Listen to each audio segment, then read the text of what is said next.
Today is Saturday, April 1st, 2017.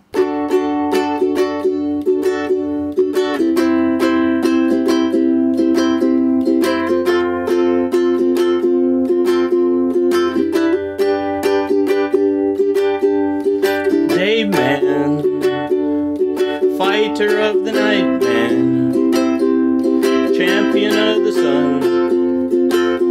You're a master of karate and friendship for everyone. Day man, fighter of the night man, champion of the sun. You're a master of karate and friendship for everyone. Day man, fighter of the night man, champion of the sun.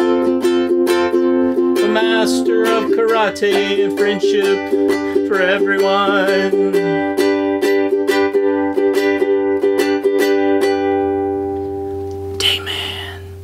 Welcome to It's Always Sunny in Sacramento. I'm your host, Dr. Poser Maximus, here with my silent sidekick, Goanne, renowned psychologist and master of multiple languages, all the more impressive since she's taken a vow of silence. We're your pop psychology podcast that follows It's Always Sunny in Philadelphia, but we're going to try something a little different this week. Goanne and I managed to watch a show called Designated Survivor.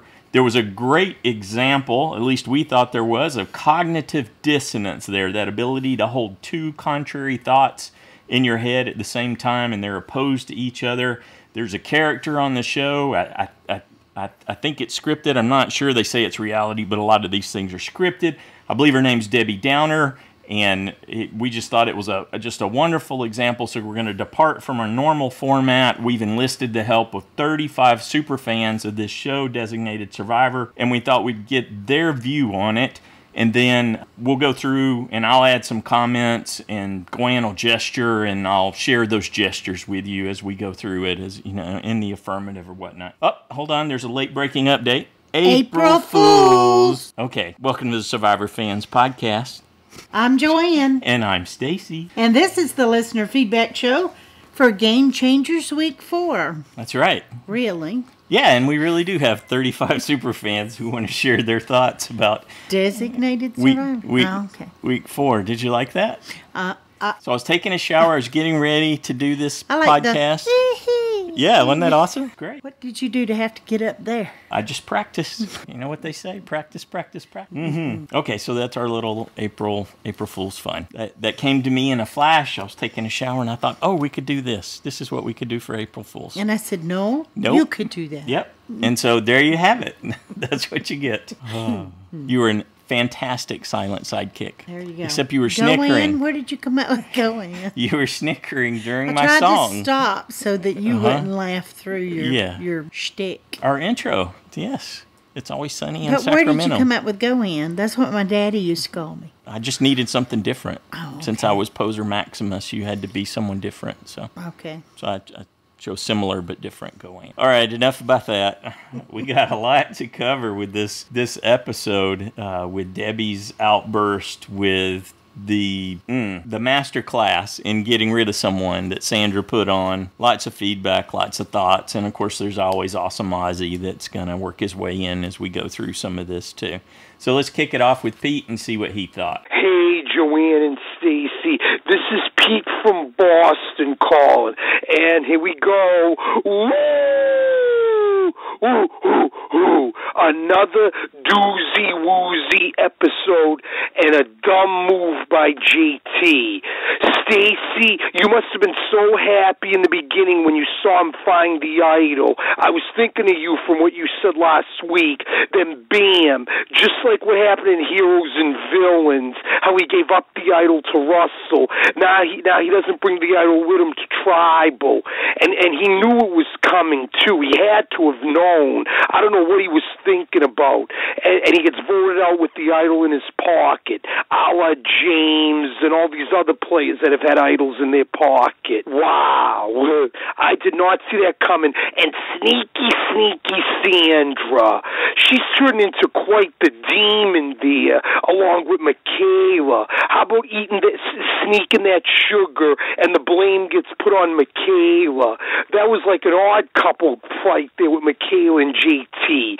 That was quite entertaining there, I gotta say. Wow. And poor Aubrey was off the loop, but I think she's gonna bounce back. And kudos to Vanna for being in a good position there. Basically, he was the deciding factor in JT's demise. Wow. Now on to the Red Crazy Tribe. All I gotta say is, for Debbie. That's the Wicked Witch of the West laugh. That's what she reminded me of, flipping out of everything. I'll get you, my Haley, and your little puppet Culpepper, too. Oh, my goodness. Debbie, what is wrong with you? You're the reason why the team lost. It wasn't Haley's fault or even Culpepper's fault. Oh, I can't stand her. Right now, there's no doubt she's the perfect goat to take to the end right now. Sierra, Culpepper, kudos for keeping their cool. Even Ty got freaked out by her. I don't know. We'll see how long this lasts. And then on to Ozzy's tribe, who just keeps on winning. Again, Ozzy is just, what can you say, unbelievable in challenges. He's something else. Haven't seen much of Zeke, other than he's good at puzzles. Same with Cerie. Sarah, wow. Kudos to Sarah. We finally get some of her working on Troy's end there. I want to see how that pans out, guys. You're going to tell me what you think, because that's very odd. And who is this former Survivor player coming back next week? I have a few in mind. Could be Boston Rob. Is it Russell? Is it Richard Hatch? Poverty? I don't know who it could be. Maybe it's none of the above. But this season's insane. And shame on you, JT. You should have played the eye. You got a little too cocky there. So much for you winning in Tocantins, bud. But I feel bad at the same time. This has been a great season, guys. Take care. Woo. Thanks, Pete. Yeah, I was thinking about Richard Hatch too. If there wasn't the bad blood, if it hadn't gone that way, he's the obvious, most perfect one to come out and give advice to the person on Exile Island, right? Given that they started this season the way they did the original, it would just be like a great symmetry to have him be the one to show up and have a pep talk with whoever gets sent to exile. But I doubt that'll happen because I don't know that they're on good terms, right? I don't know. And I don't know, can he leave the country? Oh, if it's still on, parole? That's true. There were some issues with that. There was some discussion about him being on a previous season or something, right? And that was part of the discussion. I don't know. It just seemed like there's great symmetry there. I don't know that you would bring anyone else out necessarily from the first season. Yeah, but he was restricted, wasn't he? His travel was restricted. It wasn't one, but anyway, I kind of think it'll be Boston. Yeah, since he wrote the book. Yep. I liked your comment on that. We were talking about it earlier. He wrote the book that wants it completely. This is how you play Here's Survivor. Here's a copy of my book. Here's what you do. I brought you a book. Step by step. You do this. That's how you take Sandra. Yeah. Yeah, but what if it's Sandra on and Exile? She won't be happy. Yeah. Oh, if that was the message, yeah. Well, it's true. There's a 1 in 15 chance that you're going to go, so it could just as easily be her. Anyway, should be interesting. I just, I'm assuming it's just for a quick visit, not to be in the game. But I don't know. You never know. Maybe with this bring season. some treats or something like that to bolster them there during their exile instead of it being a hardship like it was for Julia. Don't know. We'll find out on Wednesday. I brought cake. All right. Thanks, Pete. Next up, we got an email from Tina in Virginia. Hi, Joanna and Stacy, longtime listener, fourth-time writer. I was very impressed with Debbie's gameplay. I always knew there was a reason I liked her, and this episode showed her skills well. Her wonderful performance continues to demonstrate the excellent military training she has received.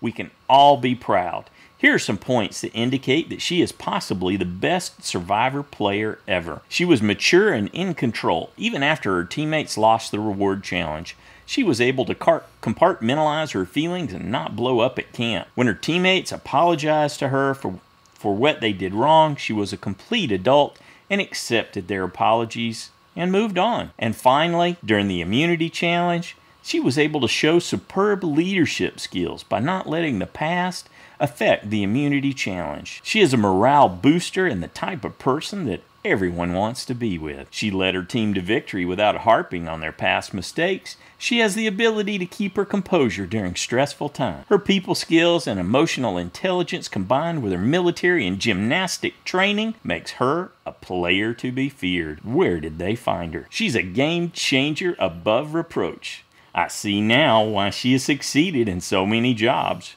She'll always be my favorite player, a great human being with a tremendous attitude. I would have loved to have her on my team in Afghanistan and Iraq. Someone you can rely on, a steady hand during difficult times. All the best to you both. Thanks, Tina. All right, that was awesome, Tina. Tina, if you could have been in the house when your email came in and Joanne read it. I read the first sentence and went, what? She thought you were serious at first, so... Like, that was fun. I'm like, what? What are you talking about? What is it? I'm like, listen to this. She's kidding. She's obvious. She's doing what I did for JT. Well, then as I read on, I went, oh, she's doing a Stacy. Though she did it way better. Yeah, way better. Good job, Tina. Thanks for that. That was awesome. I enjoyed that. All right. I think Shay's a little confused. She's reaching out for some help. Let's see what she had to say. Hi, Joanne. Hi, Stacy. This is Shay. I had to listen to what you guys had to say before I could call in because I really needed to make sure that someone else saw what I saw. The whole time I was watching Debbie flip out, I could have sworn that what I would was like just the opposite of what she was saying. And it really concerned me for her that she saw it the way she saw it. I know that you guys mentioned that maybe it was an act for attention, but all I know is if that was acting, she's wasting her time on Survivor. She really should be pursuing it as a career because I believed her. I believed she was that angry, and I believed that she believed what she was saying was true. It was really scary to me. And the part where she just like flipped over and started doing push-ups in front of everyone as an alternative to being violent was just really crazy to me. The other side of that coin, I also found myself laughing in some of those same scenes because when they were doing interviews with Haley, she looked like a goddess. You've got Debbie, haggard, beady-eyed, and spitting venom. And then it's literally like Haley had a hair and makeup crew and lighting perfectly for her interview. I mean, she looked like an angel. There was one scene where her hair was perfectly curly and put together, and she looked like Brooke Shields from Blue Lagoon in the 80s. I was like, how is she looking like that when everybody else looks like dirt? It was just hilarious to me. Sandra, I go back and forth. She's just killing me with her arrogance, but at the same time, the whole sugar thing, it's how she wins. She just, she's so creative. I thought it was hilarious. And I'm glad JT's gone because he was instrumental in Malcolm going home, and I wasn't ready for that. So, sayonara, see you later. I can't wait to hear what everybody else has to say.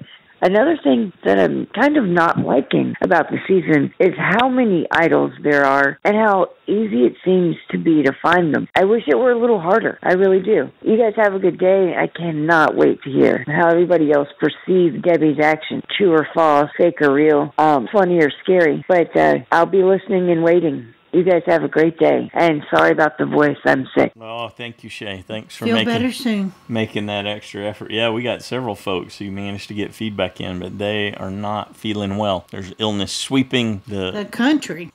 We got people ill all over. Thanks again. Next up, we got an email from Ian in Woodland Hills, California. First of all, thank you for doing what you do. I have been a die-hard Survivor fan since the beginning, and for whatever reason, I never thought to look for a podcast or Facebook group. Now your podcast is the highlight of my week and makes gym time so much more enjoyable.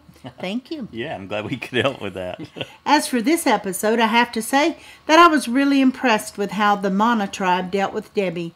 I'm not a young'un, so I've come across my share of unique personalities. Every member of that tribe had reason to be afraid of Debbie and her explosive outburst. However, they all seemed sensitive to her issues, even when she continued to behave irrationally. I'm sure it was strategic, but it was still a beautiful display of empathy. As for tribal council, Sandra is a gangsta. Her manipulation of JT was genius, including Varner in her plan, how she spoke at Tribal to disagree with JT without making him feel targeted, all while still making Michaela feel comfortable too. It was survival level Cochrane. That being said, she should have a target on her back because it should be obvious she's the biggest strategic threat. But all the players that were smart enough to vote her out are gone, and Aubrey is on the wrong side of the trust cluster. But drop your buffs. Next episode changes everything. I love this show. Can't wait to see how Sandra pulls the strings going forward. All right, thanks, Ian. Yeah, now. Next up, we got a call from Myra. Joanne and Stacy, this is Myra from Bolling Green, Kentucky. And wow, what an amazing episode. JT versus Sandra, and the queen stays the queen. Woohoo! Way to go, my USB. I'm just so astonished at how deftly she switched that target from off her back onto Michaela's from JT. And part of the reason why she's just such an amazing player and why she's won 2 times. Also, looking back at the reward challenge, Debbie, man, she's getting into Brandon Hant's territory with the craziness. You know, first saying, "Oh, I'm a gymnast. I can do all this." I'm like, 10 years of gymnastics, you're a child. Honey, you're 62. You might want to get over it. Not really, but you know what I mean. And then, her freak out, against Brad Culpepper and Ty for doing what she asked. Girlfriend, you have put yourself way on the chopping block. You definitely increased Haley's chances in the game and definitely, flushed yours down the toilet. It'll be nice to see something of the Tallulah tribe when we do a tribe switch. I'm really hoping that Sandra hooks up with Suri because that's a power couple that can run this game all the way to the final 2. Gotta go now, but man, what an amazing episode. You guys take care. Bye. All right. Thanks, Myra. Unfortunately, so far, they've not said they didn't want to play with each other. Kind of out to get each other. But yeah, that could be not true. Yeah, Suri had that. Psych out. She had that experience with just about all the big returnees. Yeah. Right? She had a really rough start, so it'll be interesting to see if she can find her way, right her ship a little bit here with the next flip of the script that's coming. Next up, we got an email from Bill in Vancouver, Washington. Hi, Joanne and Stacy. I'm a first-time participant. Oh, welcome, Bill. This was certainly a pretty good episode, but I really became captivated afterwards by some themes and future implications that may be developing. For the first time in a long time, I went back to look at the last 2 episodes to double-check myself. I'm going to call the first half of this season the rise and fall of the alpha male. I would say 3 out of 5 are gone, and though Caleb is more of a beta, he also was sent home as a male physical challenge threat. If there is a new merge, I would start to think the next to go is Culpepper. I'm also starting to consider Sunrise for the all-women alliance as a theme for after the merge. First, I'd like to give special props to Andrea as a distinctly possible dark horse to win. I would argue that she is the hidden reason her tribe is doing so well in the challenges for the last 2 episodes. Ozzy is great as usual, but she has been the big difference as the number 2 challenge performer for them. She won a challenge for them 2 episodes ago. She smoked the other number 2s in both challenges this week. She has great social skills and may have some game. Surprisingly, my opinion of Haley has gone up also. Again, if you look at her challenge performances, this week, they are really quite good. She totally outperformed JT in the reward challenge, outperformed Ty in the immunity challenge. What these two have going for them for after the merge is some athleticism plus some really good agility and balance, usually important in the individual challenges. Haley may not have quite the social skills or game as Andrea, but she does have some. I can see these two getting together, especially if they're on the same tribe next week. Then you throw in Sierra Dawn Thomas, great athleticism, good social skills, but no game, seems to have bonded with Haley. Add Aubrey, who is now all alone, good game, good social skills, no athleticism. This is a core of 4 who, if they pick up someone like Sarah or Cherie, that's a pretty strong 5. Or maybe they add one of the non-athletic males as a swing vote in future sacrificial lamb. Yeah, you got a very female-heavy team there that may get torn apart in the challenges. 6 to 8 right now, 6 men, 8 women. Sandra and Michaela, I have great respect for Sandra, but don't really like her. However, this week she gave us a masterclass in survivor gamesmanship. Like Aubrey, all I can say is well played, and by saving her new BFF Nicola, she starts to set herself up for the win. Who better to carry with you to the final three? As for Nicola, I'm impressed by the amount of relative restraint she's had. I easily could have seen her going all Debbie on us the last few weeks. I think Sandra can nurse her along for as long as she needs her. Lastly, I'm intrigued by the returning survivor twist. It's not so much as to whether it is someone from this season or an outsider. It's what I think it will tell us about the producers and what outcome they're trying to create. Do they bring back another alpha male? Do they bring back a great strategizer to challenge Sandra? Lots of choices of folks with different skill sets to tip the game in a certain direction. Thanks so much for all your great work. Thank you, Bill. Good job on your feedback there. I made a mistake. There's 9 women in 6. Okay, next up, we got a call from Nicola. Hi, everyone. This is Nicola here from Lexington. I'm still laughing. It's Thursday morning. I just finished watching the episode, and then I had to jump in my car to run some errands, but I wanted to try the voice recording and see how it goes.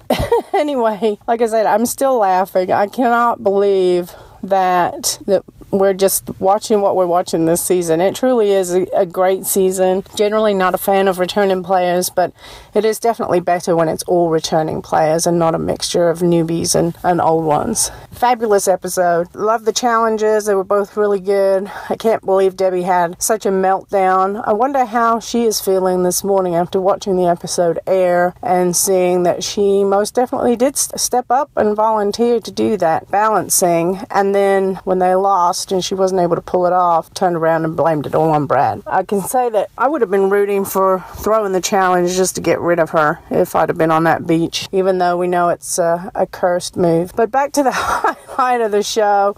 I mean, you know, Sandra can be very egotistical, and you know, whether that bravado is just something that she does in the game, I don't know. But I think we shall now have to call her the Ice Queen, because she played that just so cool, calm, and collected. She saw the opportunity to cause even more friction between JT and Michaela at camp with the whole sugar incident, or Sugargate as I shall call it. And then, you know, she just played him like a finely tuned fiddle. That's all there is to it. She made him believe that he was safe again, and at Tribal Council, she was great. And props to Michaela, who, the same thing at Tribal Council, she was really good. She just played and went along with it. But at the end, when she pulled out her cup and her water and poured it like she was having a drink, I was laughing so hard. Yeah, bye-bye, JT. I think we can honestly say that the last 2 outings, we've seen the real JT, and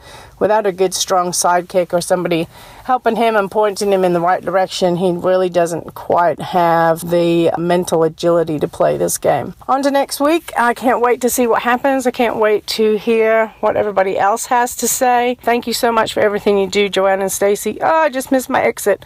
Okay, talk to you soon. Thanks. Cheers. Bye. Cheers. Thanks, I Nicola. did love hearing your voice. Yeah, that was great. Thanks for making an extra effort. Next up, we got an email from Jay in Wisconsin. Hi, Joanne and Stacy. First of all, can we get unbalanced Debbie a Snickers? She's angry. Come on, man. If I wanted to see a hissy fit, I would watch Real Housewives or attend a town hall meeting. I'm guessing Zen Master is not one of her job titles. Now on to JT. Dude, you were not safe 48 hours ago. Gotta play the idol, or at least have it with you. Has anyone noticed that anyone Audrey is aligned with goes out of the game? Neil, Joe, Malcolm, JT? Ooh, she's cursed. Who's next to get caught in her web? Well, that's how this blind man sees it. I like that, Jay. Yeah, so Aubrey is cursed. Interesting. Let's see if that pans out. Okay, next up, we got a call from Parker. If he's any happier with the result this week. Hey, it's Parker from Indiana. And once again, Game Changers. Every episode has been great, and this is no exception. But every episode someone I like has gone home, and this was no exception. I mean, yeah, JT was this time around and last time, but I still like him. You know, it's like Colby. You know how he got progressively worse for Rupert, but I still like them. They're still cool people, and seeing them go, it's sad. I'm hoping that Castaway or castaways, maybe. Outcastaways, who called it? Oh my gosh. But it said castaways, so it's probably just going to be one person. I really hope it's Malcolm. And if it's not Malcolm, I really hope it's JT. And if it's not JT, I really hope it's Tony. My fear is that it's going to be Sierra because Jeff just loves talking about how she voted out her mom. All right, to the episode. Debbie, oh my gosh. Wow, this is all about peanut butter. Peanut butter and jelly. Oh my goodness, I was dying. Man, she's like a 6-year-old. Did you see me, Brad? I was first down. Did you see that? Oh my god. Oh my goodness. She's so terrible. Wow. That was hilarious. I didn't like her last time, and I like her even less this time. At least I have something to laugh about, and I'm not completely depressed like last week. Brad did get a little bit like that. Blood versus water, Brad, again. Hopefully he can stay away from that and just keep going. Actually, rewatching Blood vs. Water, I dislike Brad less because I already dislike Candace because her strategy is flipping on people. She didn't cook islands, and then she did it in Heroes vs. Villains, and so I don't like her at all. And then Marissa, I never really liked either, and they both just went off on Brad, even though there was more than one person voting, and oh my gosh. That was just crazy. So I do feel less angry towards Brad, and I like him more. And after watching so far this season, I do like him a lot. What if the person isn't from this season that cast away? What if it's like, oh my gosh, what if it's Russell Hantz? That'd be amazing. Oh my gosh. No, if it's anyone who's not from the season, it'll probably be like Rupert or Joey Amazing. I think that's all. Ooh, what if it's Pinner? That'd be awesome. Okay, I think that's all. Okay, see you guys next time. Yeah, that'd be cool. I'd take Pinner. I would always love to see Pinner. Good job, Parker. Next up, we got an email from Doreese in California. Hi, Joanna and Stacy. Well, that was quite an episode. Debbie's outburst was pretty explosive, and I wound up feeling sorry for her. She is insecure, egotistical, and totally lacking in self-awareness. When you interview her, I will be very curious to hear if she thought the edit was fair, if she learned anything from watching herself, or if she disowns everything we saw. It made for good TV, though. Do you think she'll be invited back because of the drama she generated? It's possible. They do obviously cast folks in that role for a reason. I thought it was hilarious when Sandra started the fight between JT and Michaela over the sugar. I wonder if it reminded Varner of the fight that he started between Alicia and Kimmy over the chicken, so that's good. And as much as I like JT, I think it's time for him to write Stephen Fishbach a check for $500,000 plus 8 years of interest. Stephen probably pulled the plug on some of JT's poorly thought out ideas and Tocantins, but alas, no one saved JT from himself in subsequent seasons. I think the upcoming Tribe Shuffle will clear people's heads and everyone will wake up to the fact that Sandra's still in the game. So with this reset, they'll vote her out next. Thank you, Doreese. I agree. That should be the plan. Should be a priority. Next up, we got a call from Sophia. Hi, this is Sophia from Michigan. I'm pretty sick right now. You can kind of tell from my voice. This is the first time I'm calling for the season. So I was choosing between Michaela and Haley for my UFC. I don't know why. I was between those two, and I chose Haley, which I think was probably the right decision. Michaela's really disappointing. She's really fun to watch. I love her personality, but she's just not built for this game, I think. Debbie, it wasn't really surprising to me, I guess, that she kind of exploded like this, but it was disappointing. I mean, I think this was kind of her shot at redemption, and this episode just really proved that she didn't do anything good with that chance. I really liked the edit where they kind of did like the housewives flashback to when she said the exact thing she was claiming she never said. I thought that was so funny. I love it. I really would love to see Debbie go home. I think she's just one of those people that's a filler player, I guess. Everyone else is really impressing me. I didn't expect Sierra or Haley or Brad to play very well, and I think they've all been really impressive players. The tribal was pretty interesting to me. I mean, I had Sandra going and I had JT safe, so so I wanted Sandra to leave. But I can understand why Jeff went with JT, because I think he has a much better connection personally with Michaela and Sandra, and I think he can just get further with them than he would with Audrey and JT. I'm curious to hear what other people think, because I really don't know who's going next week, and I'm probably just going to keep seeing Sandra until she goes, because she's been kind of a disappointment this season. But thanks for everything you do, and I'll see you next week. Thanks, Sophia. We hope you get well soon. Next up, we got an email from Titus in Boston. Hello, Joanne, Stacy, and all you Survivor fans out there. Titus here, blissfully beaming in Boston. This was an amazing episode. The drama was fresh, people came to play, and the challenges were highly competitive. I would love to recreate parts of these challenges and have fun doing them with friends. If you were skeptical about a returner's season, here you go. Minus the Debbie tiff, this is possibly one of my favorite episodes this season. Debbie's issue with Brad is just another example of perception being reality. So here is a little nursery rhyme my co-worker made to explain it all. Gymnast Debbie, first over the wall, Gymnast Debbie on the beam she did fall. All of Team Mana, none were her friends, cared to put Debbie together again. I do feel for her, and I hope things get cleared up. I'm sure no one intentionally tried to step on her toes. Speaking of intentionally, JT got played. He got blindsided with sugar. I just want to repeat that again. JT got blindsided via sugar. Genius. And the queen stays queen. And I can't believe JT called Michaela a filler spot. Titus capital S there, as in a person's name, huh?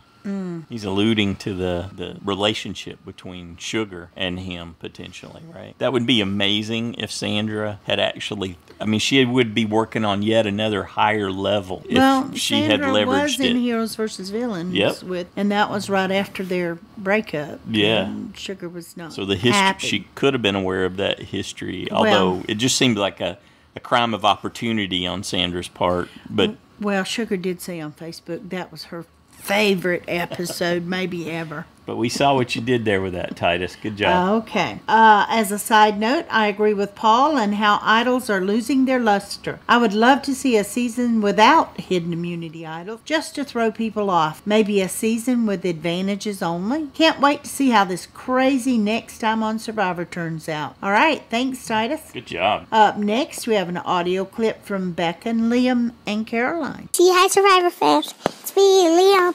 I'm going to tell you about was that the immunity challenge or the award? Well, what did they get at the end? Did they get an immunity idol? Oh, an award. What was the reward? It was PB&J. The second place was PB&J, just PB&J.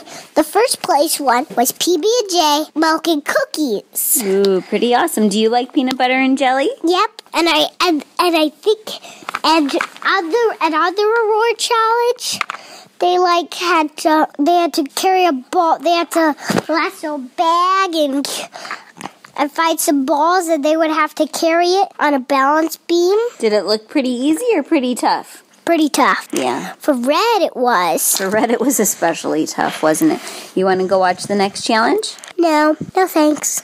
Oh, swimming. Oh, you want to go swimming? Just watch the community challenge. It was pretty cool. It was not very cool. I didn't like some parts, but I really liked the slingshot. They had to slingshot and hit some bags.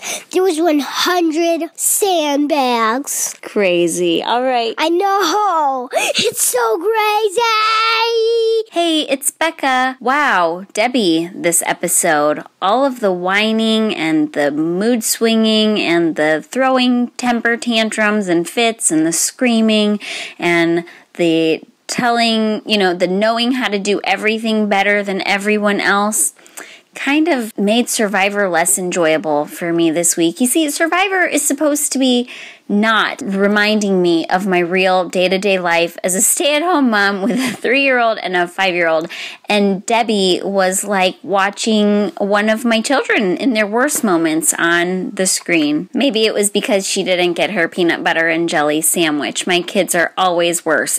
when they haven't had a snack. I hope that Aubrey goes to Exile Island just so she can end up on a different tribe. She needs a shake-up. Thanks for everything. Say bye-bye. Bye-bye. Say, who are you going to say bye to? Stacy. Yeah, and Joanne. Yeah, and Joanne. And the Survivor fans. Mm-hmm. You're going to say bye, Survivor fans? Bye, Survivor fans. Good job on the recap, Liam, and thanks for that at the end, Caroline. Excellent work. And Mommy, too. I like that insight, that real-life insight into what Debbie reminded her of. Next up, we got an email from Michebear in New Jersey. Hi, Joanne and Stacy. Wow, what a crazy couple of episodes. The Malcolm vote-out was absolutely one of the craziest tribal councils I've ever seen, hands down. But I will say that these last two episodes really proved that Steven and JT need one another in the game for either of them to do well. In Heroes vs. Villains, JT gives away an idol, and this season he gets voted out when he doesn't even bring it to tribal council. That's insane. Sandra getting him voted out, and she didn't even know that he had the idol, was hands down gangsta. Again, this is a phrase folks are enjoying this season. And her making a face at the camera, oh so funny. That was good. The whole Debbie-Brad fight, I have mixed feelings on it. Is Debbie a wackadoodle? Absolutely. But I don't think her explosion was completely out of nowhere. They showed her saying, I have very good balance, and Brad just assigned her the role. He didn't say, do you want to do the balance beam? He just assigned her to it. Now, yes, it could be assumed that since Debbie said that she had good balance, that she wanted that role, but there's that little bit of gray area there. Plus, that Ty said Brad doesn't respect you much. I don't believe that was something that he just made up or said to appease Debbie, so it had to come from somewhere. That being said, if Brad makes it to the end and doesn't take Debbie as a goat and she winds up on the jury, there's no way that he'll get her vote. Granted, we've got a lot of game left, but I don't think that this is the last that we've seen of this conflict. It's also interesting that Sierra Dawn Thomas is getting the Kelly Wentworth edit this season. Both were practically invisible on their first season, and they're much more present in their second season. Now, the question of the hour. Who the heck is coming back next week? I don't think anyone saw that coming. I don't believe it to be an Outcast sort of twist. Probably someone coming to introduce a challenge or something along those lines. It will still be interesting to see what happens. Until next week, thanks, Michebear. In the press release, it says that they're basically going to come visit the person that gets sent to Exile Island, right? Didn't you interpret it that way too? Yeah. Yeah, Mike posted that on the Facebook. Ah, good. Okay, next up we got a call from, well, mostly Sarah, but Marla and Sarah. Hi, Joanne and Stacy. Hi, Survivor friends. This is Sarah. And this is Marla. My mom has laryngitis this week, so I have to do most of the talking. The last couple of weeks, my favorites have always been voted out immediately. Caleb, I liked Caleb. Caleb got voted out. I liked Malcolm. Malcolm got voted out. I thought Michaela should be voted out. JT got voted out. Next week, I have to say Debbie's my favorite, so she can be voted out. Thanks, Joanne and Stacy, for all you do. Talk to you next time. Bye. Bye. Oh, Marla. Oh, honey, get to feeling better soon. Yeah. Good job, Sarah. Sarah. Yeah, and I like your strategy. I recall Drew doing that. You recall it? Yeah, well, it just came out that way. Drew used that one season. I think he might have used it a couple of times to great effect. Hey, so I'm on board. Definitely call Debbie your favorite and run with that. Next up, we got an email from Jody in Brisbane. Hi, Survivor family. Oh, whoa. I can't tell if Debbie is bat crap bonkers or if she is playing this nuttier than a fruitcake roll to try to Philip Shepard her way to the end. But either way, it was disturbing and uncomfortable to watch. When she came back to camp after her failed attempt to balance her ball as she walked the wonky plank, she reminded me of a toddler who has decided Mom and Dad suck and she's moving to Grandma's house. OMG, the woman is unbalanced. How on earth did Haley and Brad hold their tongues? I liked how the editors foresaw a Dan Foley-type accusation of manipulating the storyline and hopefully saved us from having to rehash that at the reunion. Me too. Sandra is up to no good and has found a little devilish ally in Michaela. These two are going to be trouble. Sandra knows how to pit people against one another in such simple ways. I enjoyed watching her this episode, and even though I had picked her to go, I'm glad it was JT instead. I have no idea what will happen next. This can't be a merge, can it? Are they going back to 2 tribes? Yes. Yes. Is it a one-time exile island or what? Probably, yeah. Exciting times. Thanks for everything you do, guys. Thank you, Jody. Good job. Most of that is yet to be known, but we'll find out Wednesday. All right, let's check in with Drew and the Hooligans. Hey, Joanne and Stacy. Hey, everyone. This is Drew and... What's your name? Daddy! What's your name, babe? Drew and the Hooligans here for a little quick... You say Kitty. Oh, and Kitty too. Yes, Kitty's here too. And also our actual cat, Waffles. So everyone is here while Mommy sleeps in on Saturday to record our quick feedback. Daddy. Yeah. Waffles is a boy. Waffles is a boy, Kitty. Anyway, well, that was a crazy episode. There was so much going on, and I took a real hit in JSFL, double whammy. But after last week's loss of Malcolm and USB, this seems kind of like small potatoes by comparison. It's too bad about JT. I feel like it was just the perfect storm. His first time, and of course he had people around him who helped him get to the end. But, he seems to have lost some of his luster anyway, and I'm sure he's a good guy, but I don't know. There's just something about this game that he cannot do on his own. Of course, Julie had him safe, so she was glad about the point, and I was on track to have him safe. I mean, I'm sure everyone on JSFL, whether they had him safe or not, went through a lot of emotional roller coasters regarding his fate this week because he was safe. And then he wasn't, then he was, but then he wasn't. Anyway, gosh, JT, I just say goodbye. I mean, I was kind of glad to see how it all turned out at Tribal Council just because he was acting kind of silly about Michaela, and I don't know. It's over now. One thing about the Debbie thing, I really picked up on that bit that you noticed, Stacy, with the weird laughing after she lashed out at Brad. I don't know. The whole thing with Debbie made me really on edge, and I think she might actually be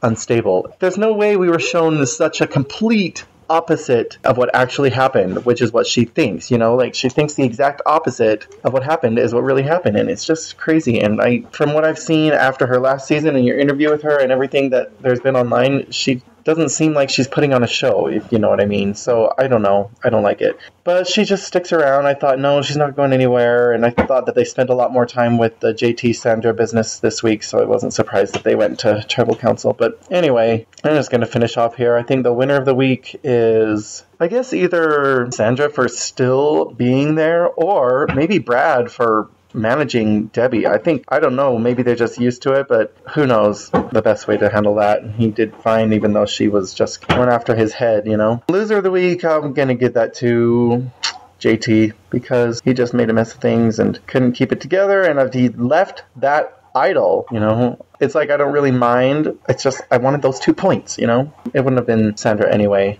Why does no one think of Sandra? Why is no one looking at Sandra? She sits there and says she's not going anywhere and she's perfectly fine and she's the queen, and no one is looking at Sandra, at least as far as we see. Crazy. Anyway, that's all for us. Talk to you guys later. Have a good week. Hey, Charlie, say bye. Bye. Baby, say bye-bye. Bye-bye. See you next time. See you guys. Thanks, Drew. Thanks, Charlie. Thanks, Adelaide. Thanks, Kitty. Thanks, Waffles. Good job, everyone. Next up, we got an email from James in Charleston. Hey, guys, I didn't get a chance to leave feedback last weekend due to Shannon's birthday activities, but the one thing I would have been certain to mention if I had was the prevailing thought I had once the Tribal Council was over and Malcolm was on his way home. That thought is, this is how Sandra wins. All you hear is how Sandra is dangerous and needs to go, but there are bigger targets to take out first. They are falling into her hands. She has won twice by not being the biggest threat and being the only palatable choice at the end, and these people are actively playing the same game. Now, we get to this episode, and we see Sandra playing the other survivors like they were puppets, and she was the master. Varner has a front row seat to the puppet show, and all he can do is sit back and enjoy. Poor JT. Man, I respect JT's win. I'm willing to overlook the love letter to a stranger. But seriously, how could he sit there with Sandra and think she would vote off someone who, if sitting next to her at the end, wouldn't be seen as a more deserving player over voting off himself, a strong challenge threat who made friends and is a survivor legacy? Logic seems perfect. I don't care what he says about not being able to retrieve the idol without people seeing him. If he thought for a minute that Sandra's history and reputation would lead her to choose to keep himself over Michaela and didn't see the real and obvious threat, then he deserves the ridicule and strike to his reputation. Poorly played. I'm sure he thought Michaela was the weak link and the chink in the armor, but he was assured 3 more days and threw it away. A much better play was to mobilize everyone against someone, play the idol, and vote for a legitimate threat. not someone he described as not well liked and a distractor at camp. And now for the real topic of the discussion this week, Debbie. I could go on and on about her words have no value, and instead I'll base my ideas off of her action. I could talk about how she can't admit her own faults and tries to blame others. I could go on about how she exaggerates her professional skill set. My 70-year-old mother with decades of experience in registered nursing and management still gets inquiries from the Civil Air Patrol about volunteering with them. I could even discuss how everything about her is so bizarre that clearly we aren't shown all and that production isn't being very nice to her. But that would be 4 sentences too much about Debbie. I think it's pretty clear CBS has her there to be kooky and scattered personality-wise. Her contribution has little to do with competition and everything to do with TV. And for me, that's the last straw. I'm done with Survivor and their junk casting until I see a cast of people who are either beautiful, athletic, and or brilliant and contains no good TV casting decisions which only distract from the brilliance of the game. I'm sad to say I can no longer support watching. Oh, bummer. And you watch. The twist for the next episode will be Boston Rob coming back. It's been too many seasons that Jeff's one true love hasn't made an appearance.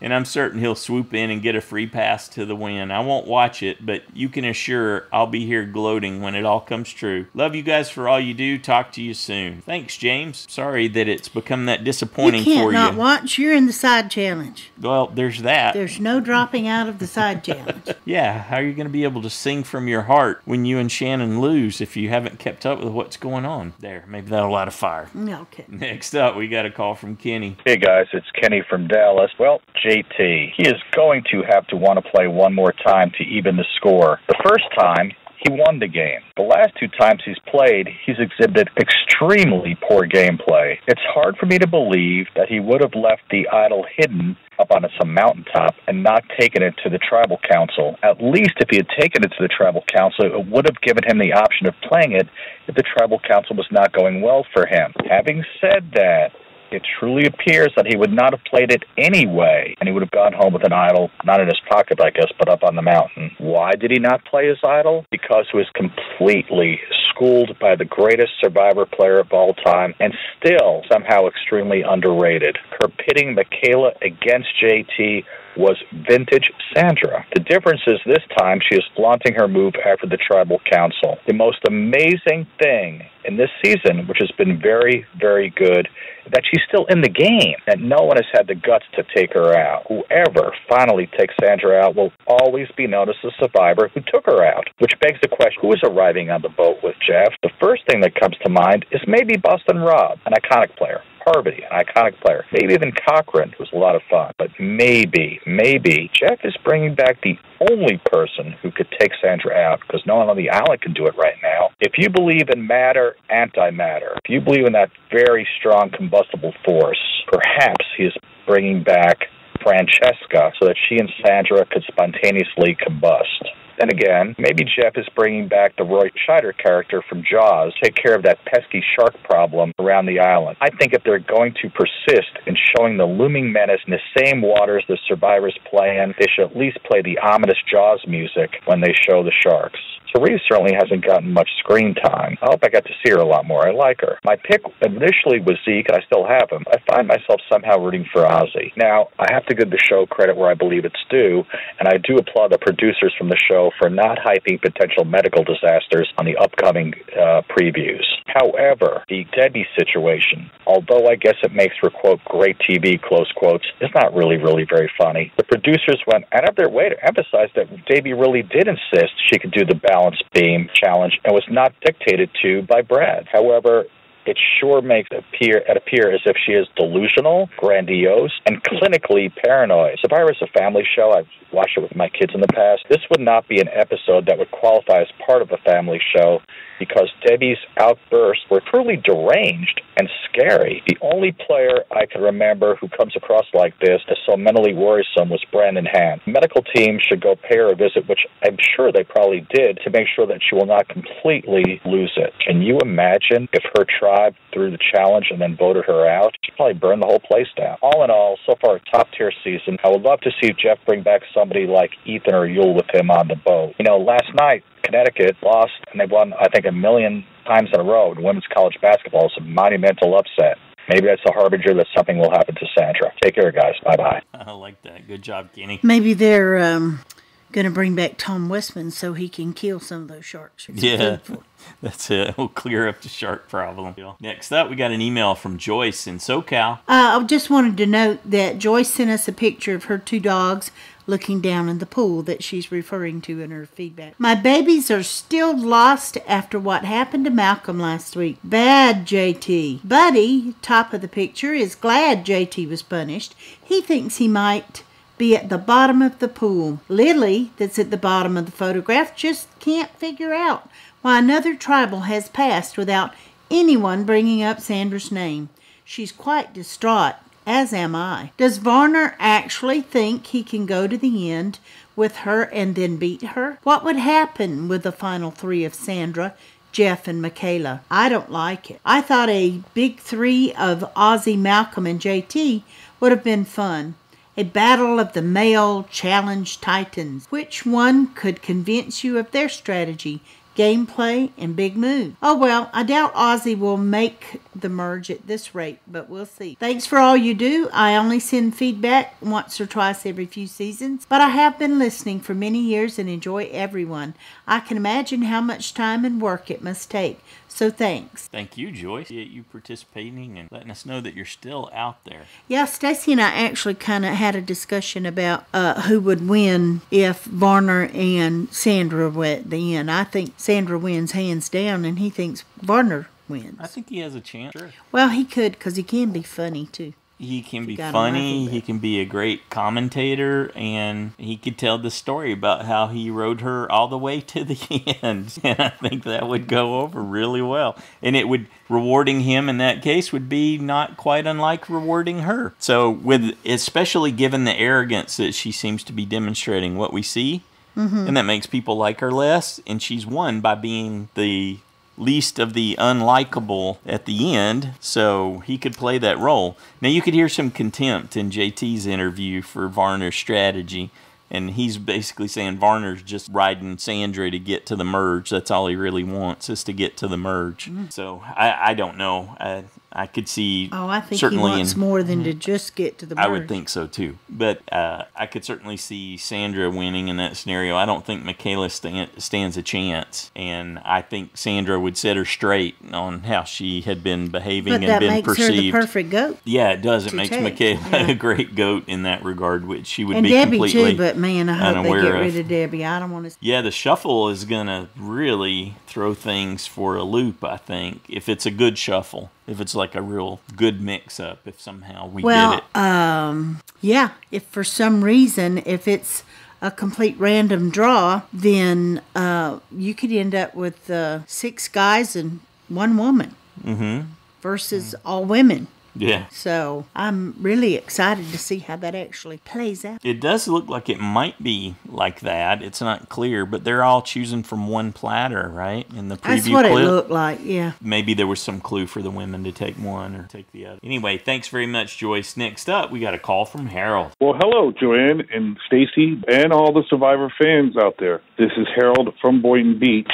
I've been busy preparing to move to St. Louis, which is coming up real soon. First, I don't think the network probably allowed them to kill or eat the goat, because I'm probably thinking that PETA might have gone down on them. If you remember, there was a season before where they killed, I think it was a hog, and I believe PETA had a lot of words with CBS about that. I've noticed in this season that there is a lot of arguing in the tribes. Like this week, Debbie arguing with Brad Culpepper, Michaela and JT arguing, which they argued about Sugargate, which was actually pretty darn good by Sandra, which gives my question to you guys.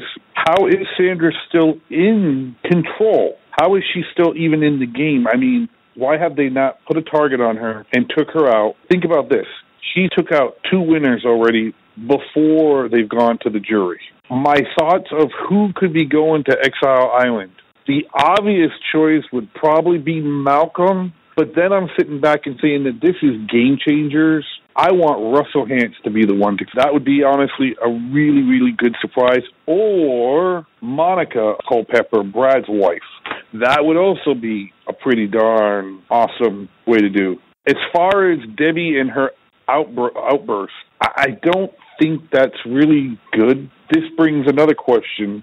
Should the Nuku tribe basically throw the next challenge to kind of vote Debbie out so that she can't make it to the merge?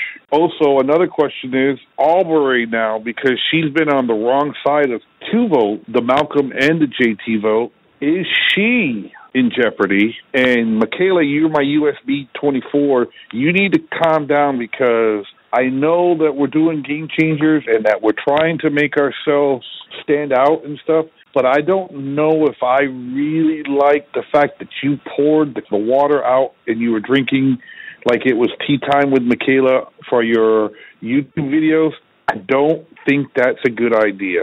I've noticed that there is a ton of balance challenges in this season. How do you guys feel about balance challenges? I like them, but with you being on a beautiful island, unless it's because there's so many sharks, maybe that's why they're not doing the water challenges, but I'd rather have more water challenges. Do you think 3 tribes are one too many? We've seen it now, in the last 2 seasons where they broke it up into the 3 tribes, and one really does get destroyed every time, and I don't know if I like that theory or if I like this gameplay. I can't wait, because the merge should be coming, and I really do hope, Michaela, that you can make it past the merge.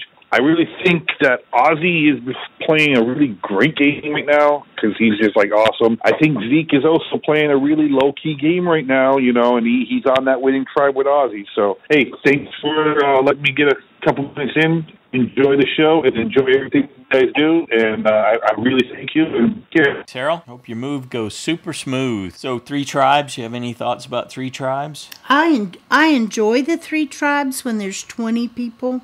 Mm-hmm. Because breaking them up into the smaller group, they have to play harder. Mm-hmm. Yeah, I almost wish they didn't do 20. I've never been a fan of the big 20-person start. So what would you have, 18 or 16, like originally? Yeah, I would max out at 18, because I'm fine with 3 tribes. And you can certainly start out at that point. That would work, as far as I'm concerned. I don't think it necessarily detracts from things, and it could give you, as long as you do shuffle more, you don't want to grind somebody down to the end like we've seen that. Those are certainly no fun. But I'm fine with that in that regard. You're not going to see them throw a challenge to get rid of Debbie, because they're going to merge right at the beginning of this next shuffle, I think, right at the beginning of this next episode. Yeah, so they have to know something's coming. Whether it's go back to 2, or they usually go back to 2 before they go to the merge. So yeah, they're at 15. They're going to go to 14. At least for one episode, maybe 13. 2. The merge could be in the next 2 episodes.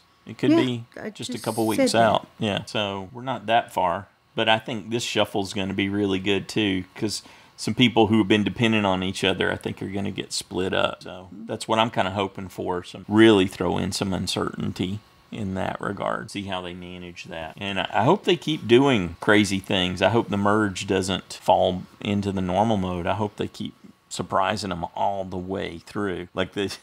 Like Malcolm was saying in one of his confessionals, it's just you have no clue what to expect, what's coming next. You're constantly having to adapt, so we can see who does that the best. Next up, we got an email from Shannon in Charleston. Hey, Joanna Stacy, I have some bad news. Sadly, I have bronchitis.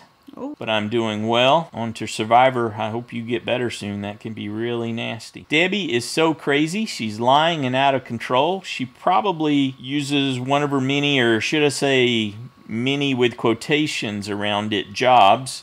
And wow, JT got voted out. That's all I have for now. Bye. Well, thanks, Shannon. We appreciate you taking that time. We know what it's like to be a fan, not be feeling well, but want to contribute. So we appreciate you making that extra effort. And happy belated birthday. Mm-hmm.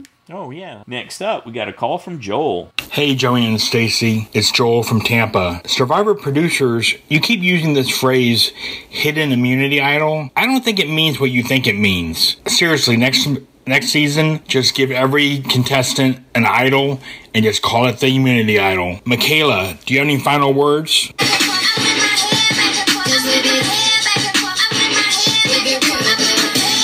Good night, everybody. I whip my hair back and forth. Nice. Okay, Joel. What do you think about that? What if they just gave everyone an immunity idol? Right? Everyone's got one. You just never know when they're going to get played. Yeah. You don't think it could work? No. Too many idols. Too many. Too many. There's already too many. Too many. Okay. Thanks again, Joel. Next up, we got an email from Jack in California. Hi, Joanne, Stacy, and all Survivor fans. Before I get into the most recent episode, I would like to put some thoughts in about episode 3.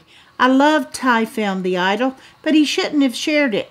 I am sad to see Malcolm go out with that twist. Speaking of twists, it seems like a lot more are coming our way with Exile Island back, a contestant returning, and I feel that won't be the end of it. Is it just me, or did JT find the hidden immunity idol the same place that Ty did on his tribe? It looked like the exact same clue and everything. I am think the surprised. Clue was the same, yeah. Well, it couldn't be exactly because it wasn't the same tree. Well, it might have been. Yeah, it was basically trees, drawing art. No, one was to the map, X. but one was to their flag. JT's was too. Oh, it was? Okay. I think anyway, the flag was still part of it. Let's go back. I am surprised he left the idol and couldn't play it.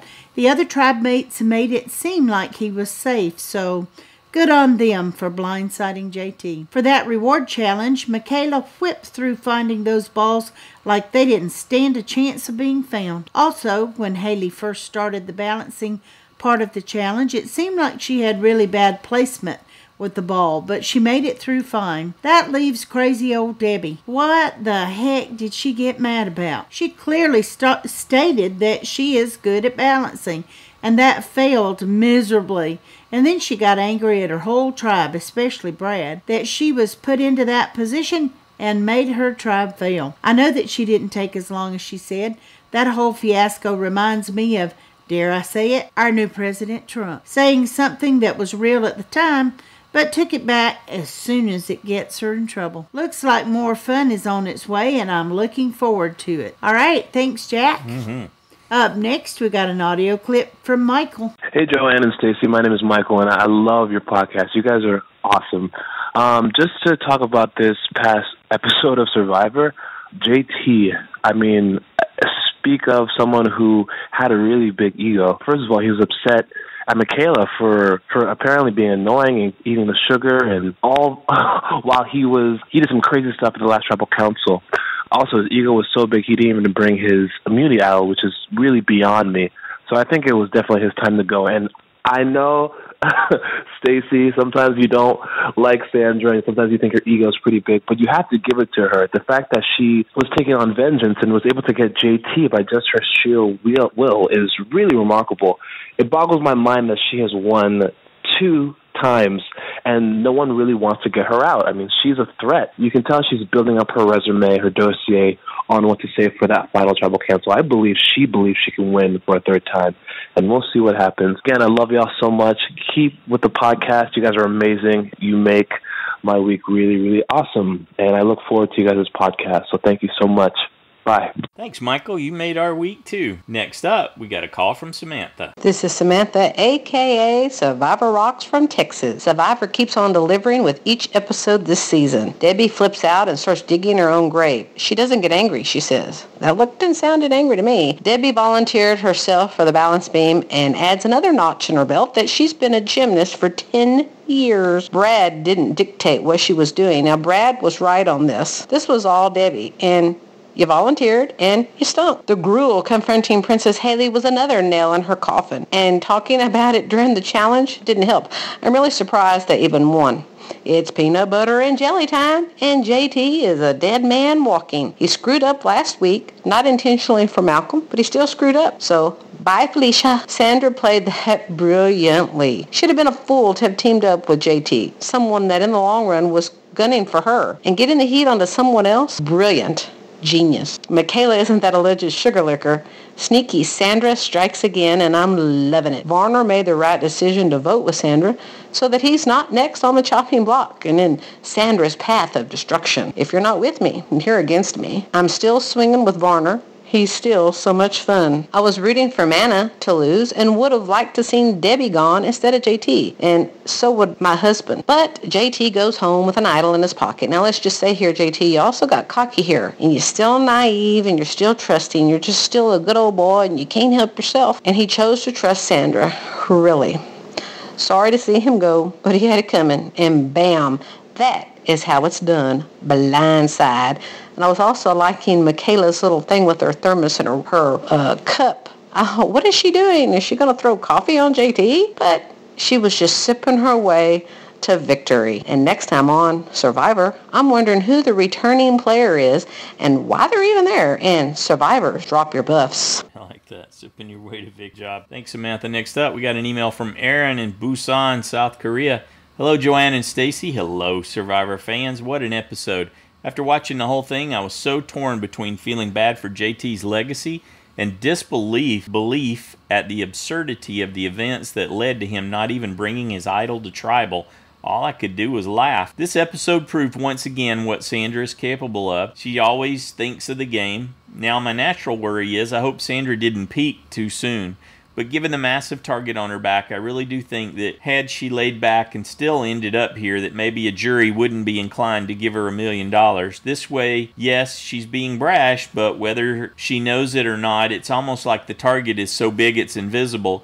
And the way she was able to pick up on what annoyed JT or what would annoy Michaela, and using all of that to pit them against each other just by eating some sugar. Wow. Speaking of sugar, there must have been something in the water because just the randomness things were ticking everybody off. Okay, so Michaela wanted 7 drips of coffee. That's not even like she was hogging all the food. That's something that's very easy to make. I assume it must have been a lot of little things that added up because to get that mad over that, just plain odd. Debbie. What was she going on about? Does she assume Haley's ahead of her because of the way Brad is treating her? And what was with that odd break of laughter when she turned away from yelling at Brad? I think she just wanted the attention. Next time on Survivor, I have literally no idea what's going to happen. I do think Debbie may get picked off here if she's too big of a liability. That or whatever Sarah and Troyzan are doing could be coming into play.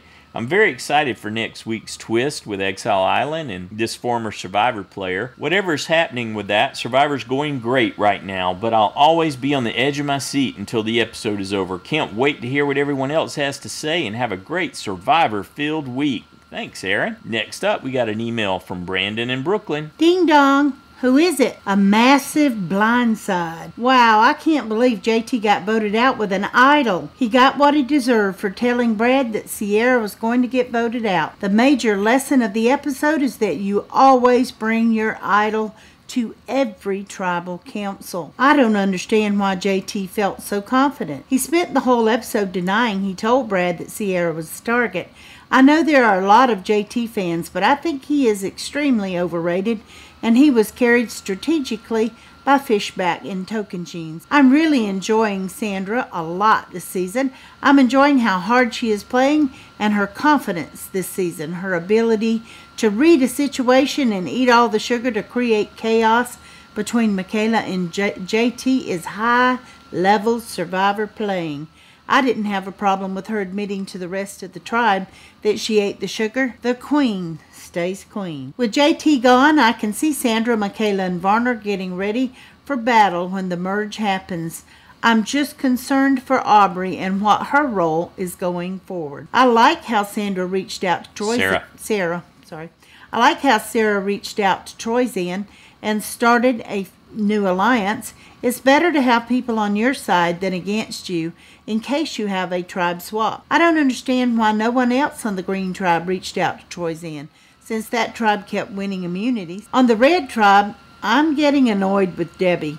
Her delusional thinking is annoying and it is not fun to watch. Her temper tantrum was way over the top, and her doing push-ups would have been the last straw with me. She is jealous because Brad is spending time with Haley, making her comfortable. Debbie He's trying to make sure Haley doesn't vote your alliance members if there is a tribe swap or merge. I give credit to Brad for having patience with her and for letting her just vent at him. I can't wait to see what happens at the tribe swap and see who is setting themselves up for the merge. All right, thanks, Brandon. Up next, we have an audio clip from Rashmi. Hello, Joanne and Stacy and all my survivor friends. Another vote of point for me. I wonder how long my luck is going to last. Now, this episode has clearly shown that JT is not the survivor he was made to be. At his each outing, he has slipped further and further down the totem pole. To think that he didn't even bring the idol to the tribal deck, it shows how skillful Sandra is. I have so enjoyed her this season. Her smack talk and gutsy gameplay has been brilliant. I know for sure that she won't make it to the end, but she's giving a master class on how to play survival. Her back and forth with Michaela at Tribal was so brilliant. They would make a great pair for a sitcom. And Michaela is giving the great FU to JT with her pouring and drinking at Tribal. That was funny. Seems like the catchphrase FU Culpepper has moved over to JT now. Now, about Debbie, she delivered. She was put in the show for one and one reason only, her unreasonability, if that is a word. Poor Ty, one could see he was scared of her and agreed to whatever she was proposing. I'm sorry, but I did rewind a couple of times to see Debbie's face. Was it laughter? Was it crying when she was going off at Brad? But it was a very scary face. And kudos to Brad for keeping his cool. Now this twist out the exile island, I'm just not excited at all. I do hope they're not going to bring in Tony, mix the tribes, and then Tony gets his revenge and sends Sandra packing. No. I do want to see Sandra on the jury, but not in this fashion. Is there a reason why we saw Sarah and Troy Zan hooking up? Are they going to be a pair in the future? And on that note, who goes next? No idea. Nina, I'm waiting to get some pointers from you. Thank you, Joanne and Stacy, for your good wishes.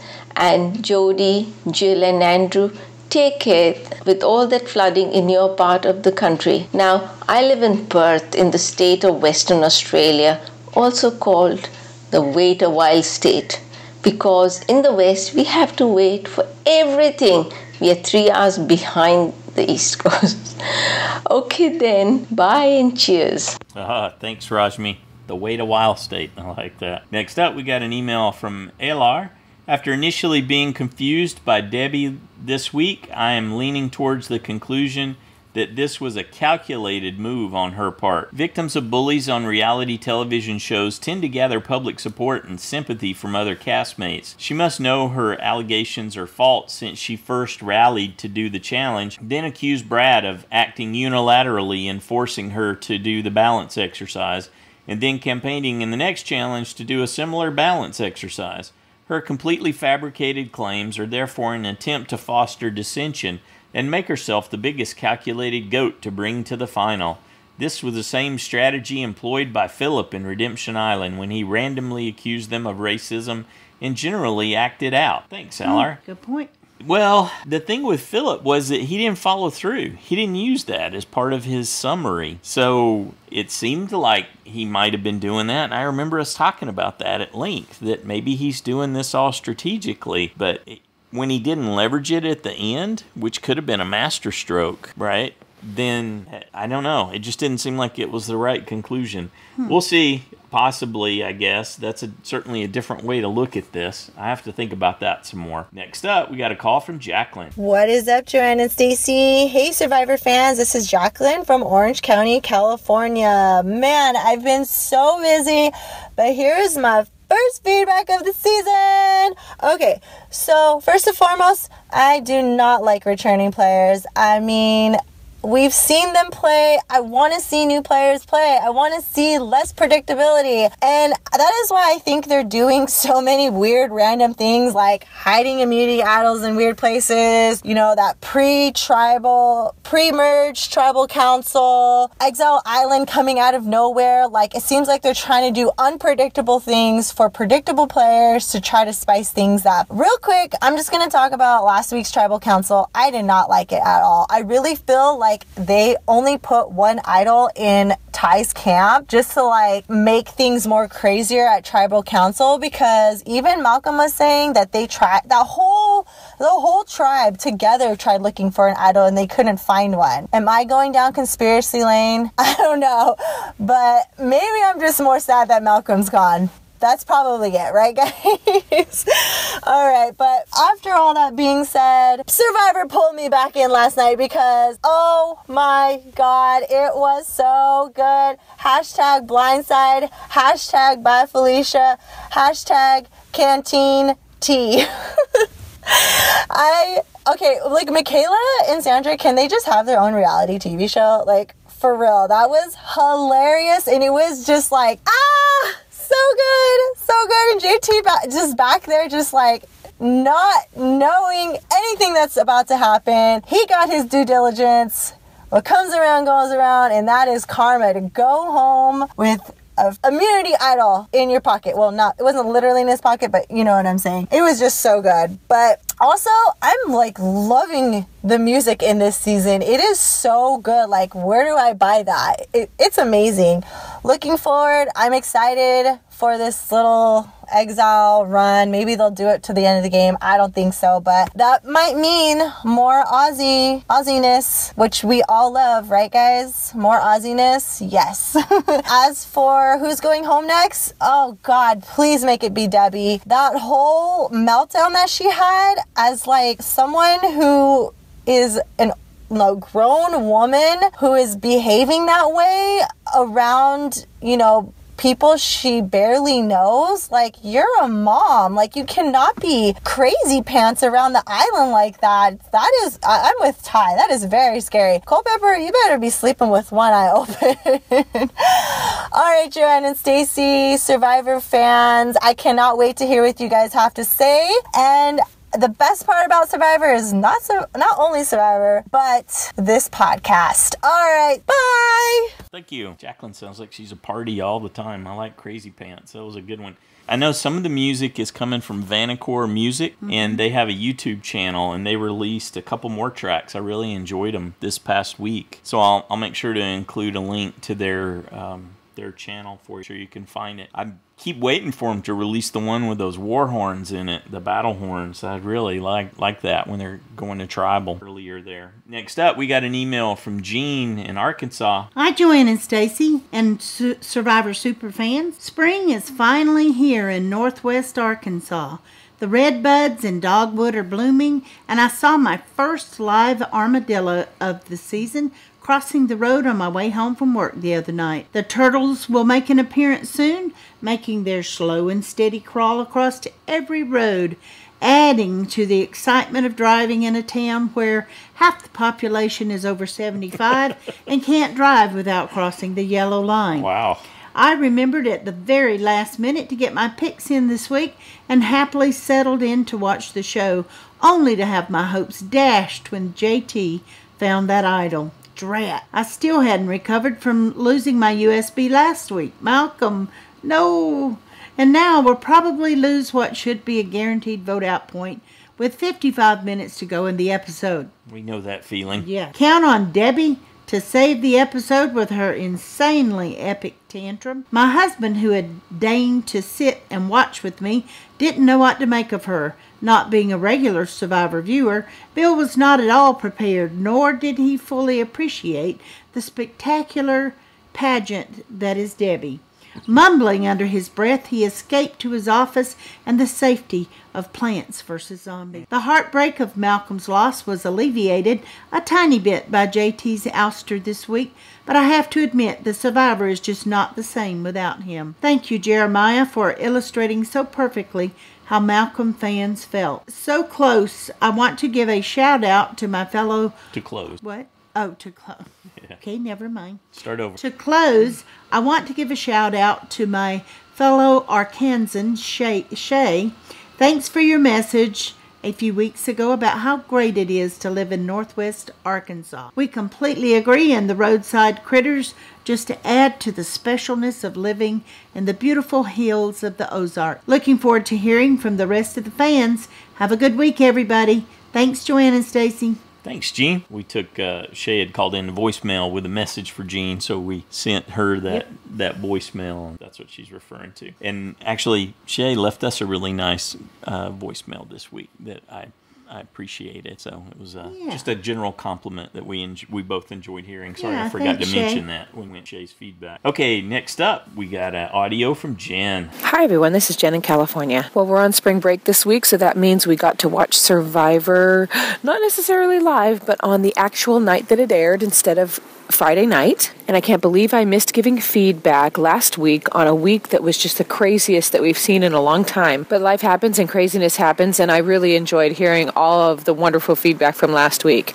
But enough about last week. How about this week? Well, I'm telling you this, it was so nice we watched it twice. At the beginning of the episode, ho-hum, JT needs an immunity idol, JT finds an immunity idol.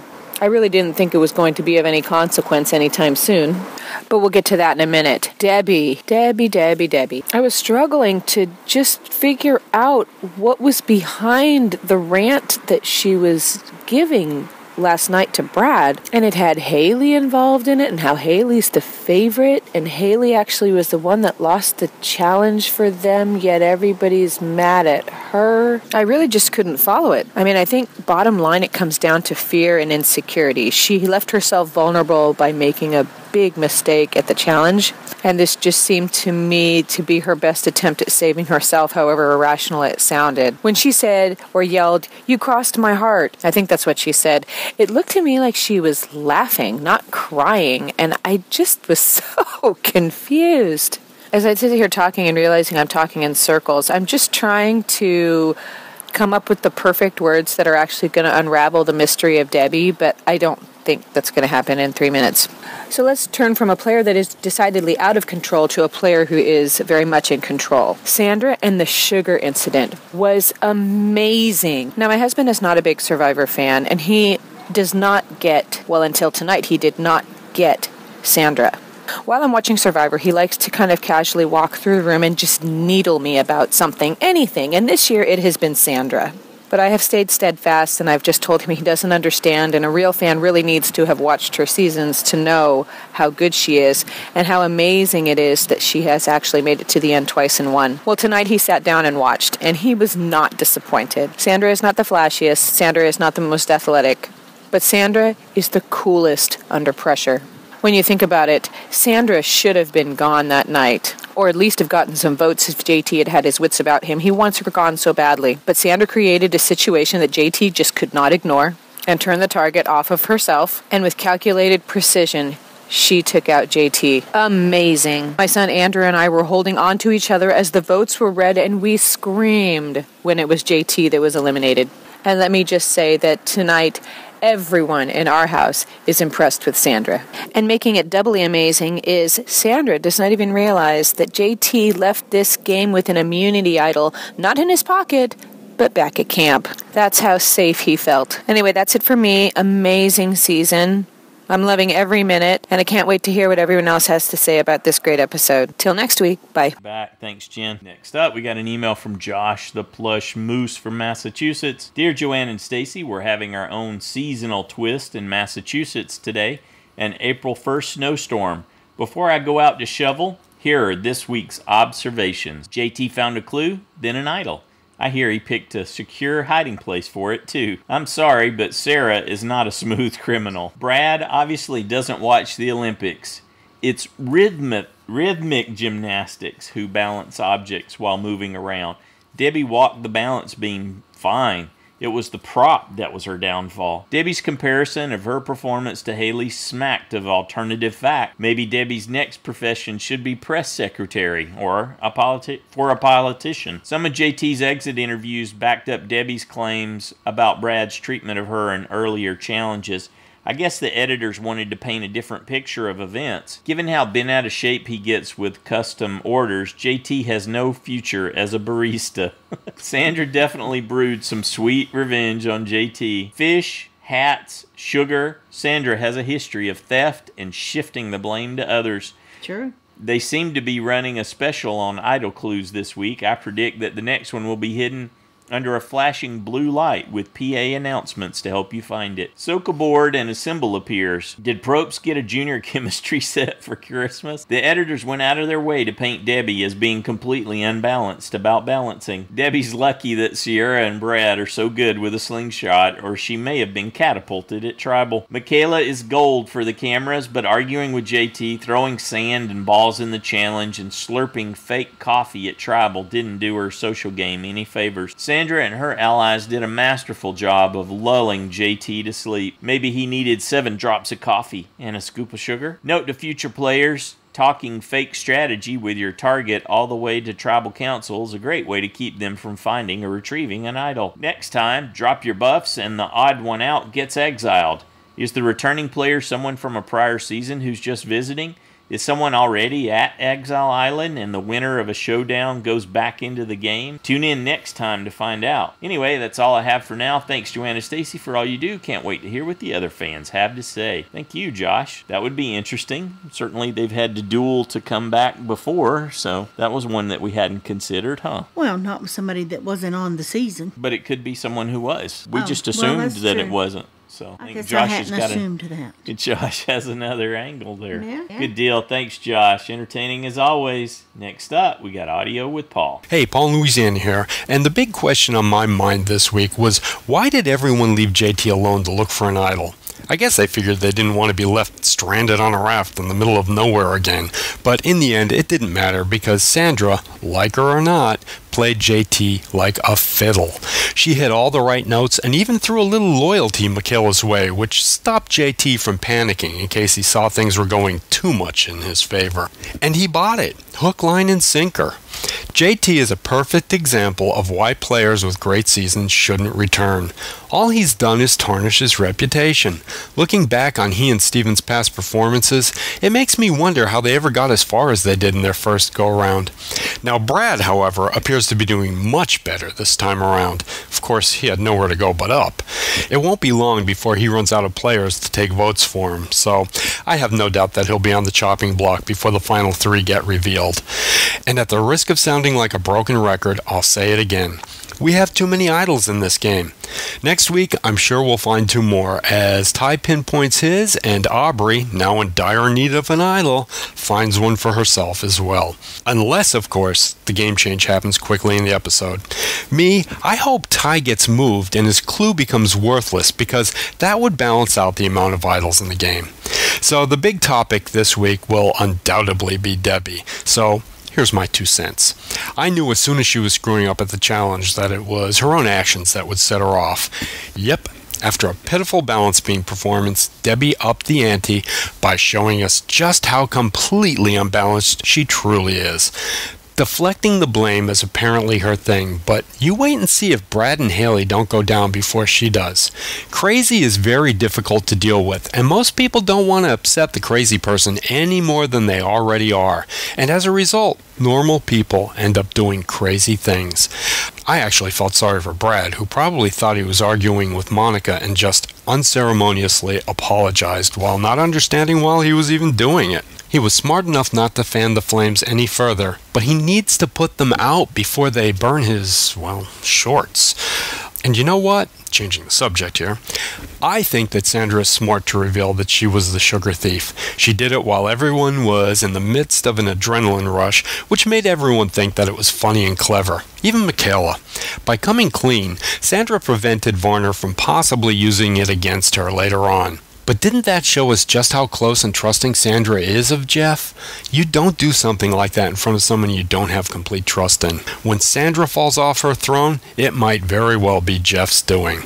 So maybe there is more to Sierra than I originally thought. She had a great episode this week, and we're just 2 episodes away from her first chance to use her advantage. I wonder what's going to happen there. And wondering seems to be the best any of us can do. Exile Island's return just adds more craziness to the season, which can spiral out of control if CBS changes things up too much. The returning player has me shaking and scratching my head because if our current players are indeed game changers, then who will they bring out that'll be worthy of a guest appearance? What could he or she possibly provide that these players don't already know? Honestly, it sounds very gimmicky to me. So, who goes next? Well, your guess is probably better than mine. There are 15 people left in the game, so I'm going to use a 15-sided die to make my pick. Everyone take care and enjoy the next show. Bye. Thanks, Paul. So you have any better insight into how you think it may go down? Who would be most beneficial to someone on Exile Island? I don't know that they get to choose. Are you thinking they get to choose who sends? Or? No. Nope. They don't get to choose at all. Well, yeah. They've had to coordinate travel for this person. There's no one at draw going to end up being. Exactly. So it's not going to be like a family member or anything. But it will be like a family member in the sense that if it's not someone from this season, right, with that qualifier, it's someone that's unbiased that you can just sit and have a really good talk with as long as you can get along with them, you know. Or hadn't played with them before, and there's a good chance somebody is there. Or even if you had, it's just someone who could be there to help you. Yeah, or run things by. They got nothing invested in it. There's no downside from having a really good conversation about the whole thing, and might help you see things in a different light. If they bring food and water, then all the yeah, if they bring some goodies, yep, that would be nice. Since because it's always the risk of tribes getting together, forming an alliance while you're still out on Exile Island and you come back and are the easy vote out. Yep, truly been demonstrated over and over again, right? Yeah, that you're left out of that big bonding event. Exactly. Now, if you get another bonding event right on the heels of that, like a merge, it can help compensate for that, right? It can throw some of the... I would say the advantage is, at least by who's voted out, you can kind of see maybe where the lines are drawn. Speaking of that's going to come at the merge, isn't it? They're going to merge at 13 the first time she gets to play it. That's what my thought was, is that's why. Because they have been merging 13. Yeah. And that can make a difference at quite a crucial time. Mm-hmm. Yeah, so she'll have some extra power. Even though it's uneven numbers. Mm-hmm. If it's 7 well, that's not. With this, should know they were. If they merged the episode after this one, it would still be even numbers. Right. Anyway, all right. Who do you think is going to go next? You got to think the way things have been trending that Brad and Ozzy are in danger because they're big threat. Uh-huh. It just all depends. There's no way to know till you get any clue who's on what tribe. There's one very clear trend.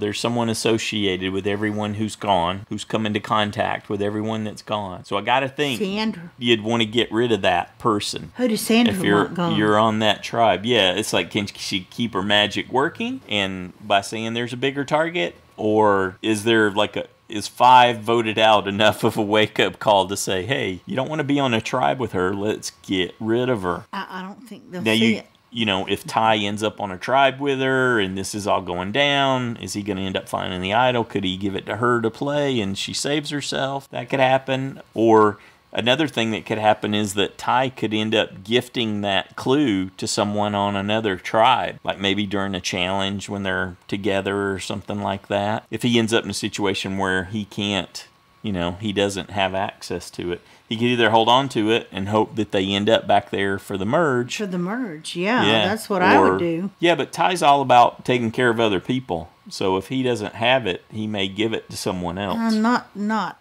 on tribe. Here's where Sandra could be in trouble if she and Sari get on the same. I mean, yeah, we'd like to see them kind of join up and work together. Mm-hmm. But I think they'd go after each other. Certainly, Sari would try to go after Sandra because I think she has said in extra clips that, hey, I'm pretty much on the bottom here in this tribe. She's the one they sit out most often. I mean, it could be towards the end first, but I got to think it hurt. Unless Ozzy really has changed and wants to stay aligned with. Yeah, and some of the extra videos from this week, they were all talking about how bad she did at the challenge, right? Digging up the balls took her 30 incompetent she was. Yeah.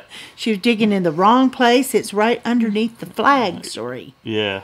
The flag right underneath it. Several people were commenting on that. Straight down. But I think there were some comments from her too about how she had a really rough start and been on the outs with folks. But it sounded like she might have been repairing some of that. So who knows? Yeah. Yeah. Anyway, there's so many things that could happen. What a great listener feedback show. This episode has prompted a big flurry of responses. So thanks, everybody. Big thanks to all of you who took the time to send in your thoughts for us this week. Prediction, shared your insights. We enjoyed it very much. Made us laugh and made us think, made us go, And we also want to thank Christy and Catherine for your continued support with your subscription donation. We greatly appreciate it. Thank you very much. It goes to our operational cost, and deeply appreciate that help. Don't forget to get your picks in before the deadline this week, and good luck with that, because this is a tough one. Another tough one. I think I know what I'm going to do. Tough to me. What are you going to do? I think 5's enough. I think you call it at 5, and you go, yeah, we really need to get rid of her. She's a poison. If she's still here, then I could go next. Which her are you referring Sandra. to? Oh, okay. She's had her hand in getting rid of 5. I think 5's enough. Too close to the merge, where she gets to slide into the background. Let's go ahead and make her number 6. Though you don't think she'll be trying to get whoever's the strong person on the tribe out. Yeah, she'll try. She'll cast a